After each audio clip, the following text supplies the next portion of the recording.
Welcome back, everybody, from the Thanksgiving holiday. Hope you all had a nice time. Got to see your folks and everybody. Nothing much special on my side. Visited the in-laws, had a good meal. Watched Toy Story 3 for the second time. Cried at the end for the second time. It's kind of hard to think of any other franchise that really did kind of carry an entire generation the way that Toy Story did. My nephew was born summer of '96. Toy Story had come out Thanksgiving of '95. So they were pretty close as you're going up.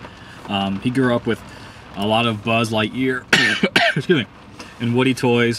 When he was getting potty trained, my mother, I think he had like a large stuffed Buzz Lightyear, and Mom promised to get him like this 2-foot, 3-foot stuffed Woody if he were, going to use his potty consistently, if he was being potty trained well.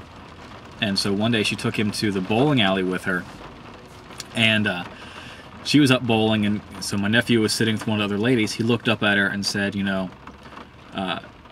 if I use the potty, I get the big Woody. And I thought that was just hilarious. When I use the potty, I get the big Woody. And the lady had no idea what he was talking about. My mom had to explain, like, no, it's nothing like that, just this toy and stuff. But that was fucking awesome. He had toys and all sorts of Toy Story stuff for the majority of his childhood. But in the space between Toy Story 2 coming out in '99 and Toy Story 3 in 2010, obviously he had grown up and gotten out of most of that stuff. He's 16 now. Maybe 17 even. So a couple years younger than Andy was excuse me, in the movies. But watching him grow up and change, and watching Andy do the same, and knowing my own fondness for my childhood, I'm plagued with like an overwhelming sense of nostalgia and sort of sense memory. That scene at the end with Andy, and it gets to me. It's a good movie. It's probably my least favorite of the three. It's just not the best for the most part. But the bookends, the parts that don't actually have anything to do with the toys, actually have to do with Andy. Really, really good. But a while back, I was talking to a friend of mine. This is part of your comics content for the day, about the Avengers movie. And it got me thinking about how much work went into the setup for the Avengers. It had 4 separate franchises, 6 movies so far, with sequels on the way, plus the Avengers movie itself and their sequels, over, I guess, a retroactively applied 8-year period.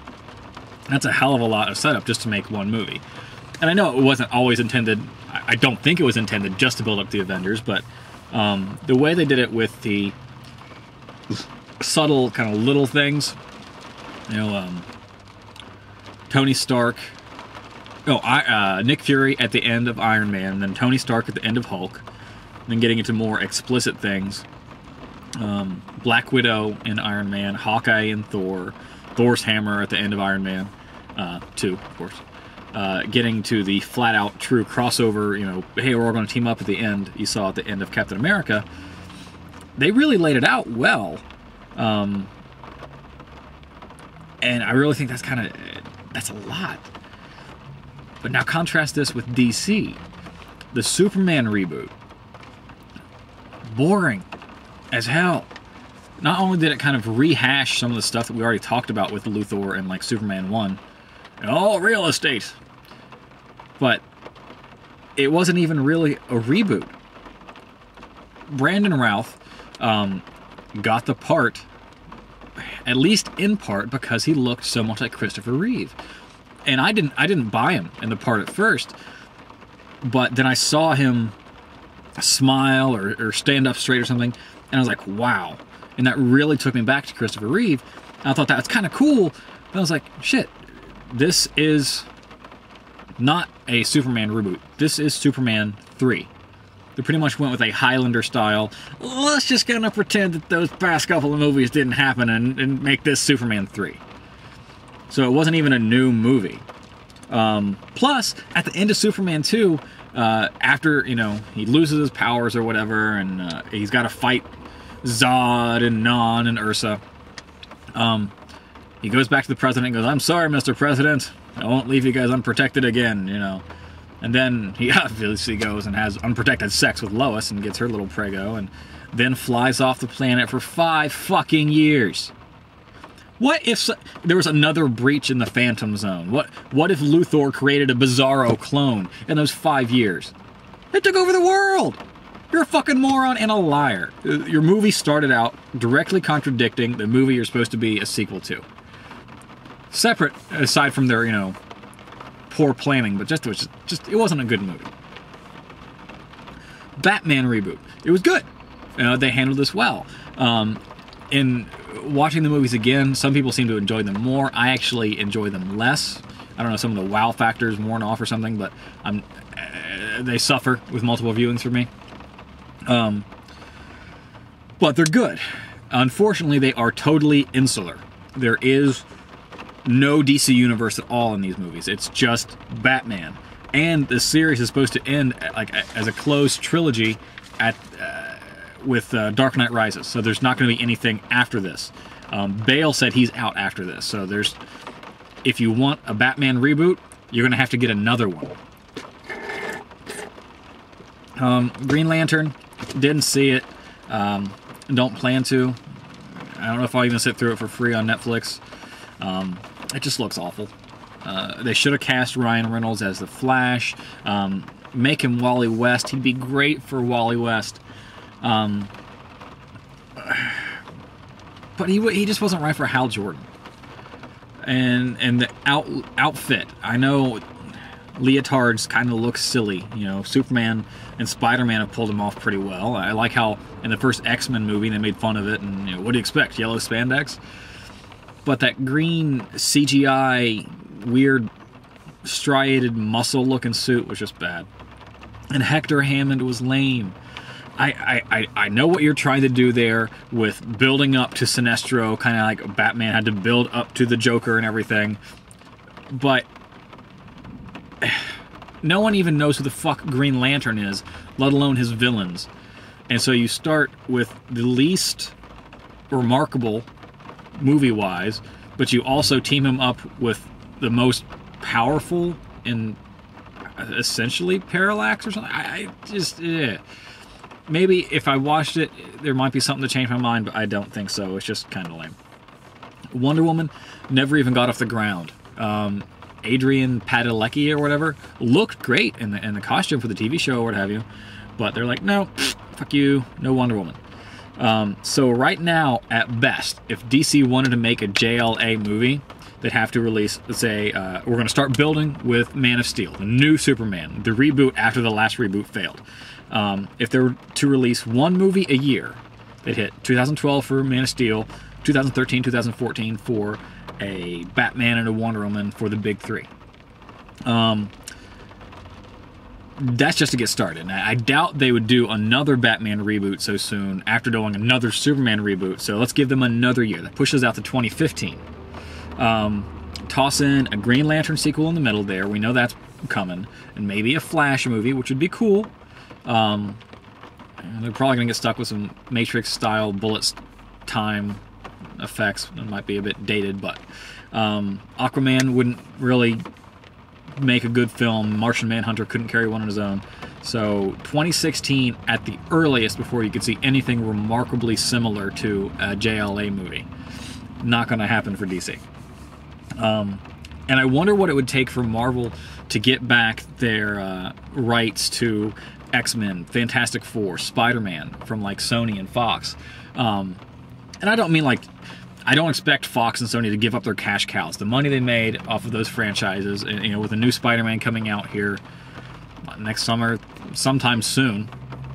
But if Marvel were to simply say, hey, you guys keep your distribution rights, you know, keep X percentage of merchandising and stuff, but let us get back on the creative side.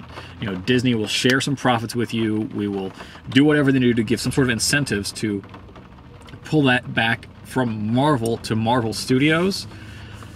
I could really see something like that building, getting all the franchises tied together, and eventually getting to a Civil War storyline. If you want to get a Marvel Universe story, that's probably the most likely to make it to a movie. Secret Wars is a bit too outlandish. Definitely Infinity Gauntlet wouldn't work. If you want to go back, even the Kree Skrull War wouldn't work. But Civil War makes sense. It's something that you can even kind of see happening. You could, yeah, it would work, and you've got the stuff there, but I wonder how much money that would take. I don't expect it to ever happen. You know, Fox is going to hold on to those X-Men rights forever if possible, but it'd be really cool. On video game and comic crossover news, apparently Spain is pissed off at Marvel again over Magneto's House of M outfit. It's popping up again now as a alternate costume in Ultimate Marvel vs. Capcom 3. You know, Magneto looking dapper and all, apparently ripped off of this image from the King of Spain. Does Spain even have a king still? Are they still dealing with kings? We should be done with kings. Sorry, England. But, anyways, he's still pissed. He's like, oh, you guys are ripping off my style and my swag. For me, I don't care about that aspect of it. The reason it draws my attention is basically, Marvel, tell your artist to stop tracing shit. You look at this, and it's not... Photo reference is one thing. You know, hey, everybody uses photo reference. Yeah, if you need to draw a helicopter, you know, you want to make sure it looks right. So you look at the pictures of a helicopter. You know, oh, Alex Ross uses photo reference. Yeah, he fucking takes the pictures himself. And then he doesn't just fucking trace it, he changes shit. You guys are just tracing it. Just, oh. I don't know how anybody can keep their job after doing that and getting caught like once. But when you have these motherfuckers, is it, Greg Land? I always get Greg Land and Greg Horn confused. But I see these straight up comparisons of the stuff, and it's just, it's terrible. I don't know how you get to keep Marvel, DC, everybody. You catch one of your artists doing this, no more work. Maybe no more work for a year. If they do it again, no more work for 5 years. After that, they're fucking done. Don't pay tracers. If you want somebody to trace a really good comic book for you, call me up in like an art class in 7th grade. I was the best artist I knew because I was fucking tracing everything. But then I realized, hey, my friends are actually talented artists. Maybe I'll leave the drawing to them because they're actually doing it. You know, there are some awesome people out there. You know, one of my favorites since probably Batgirl Year One, Doctor Strange, The Oath and everything, Marcos Martin, or Martin, I don't know how I pronounce it, it's Spanish or some shit. That guy's awesome. Obviously, that shit's not traced. It's stylized. It's good. Give guys like him work. I don't really like McGinnis or Ed Benes, but at least their style is something. I didn't like Lineal U when he first came out, but at least you can see that he's drawing something. When you get these guys who are straight up tracing still frames out of movies, tracing other people's fucking comic covers and putting it in their covers, or tracing their own covers and recycling the poses and just putting different faces on it. The fucking Sue Storm porn face, her hairstyle changing in panel to panel because he's tracing different heads. Fire them. For the good of your industry. Is another thing, you know, this is me saying, hey, I'm so fucking smart. One more thing to fix comics. Fire tracers. But keep inkers, because inkers are fucking awesome. See you guys later. Peace!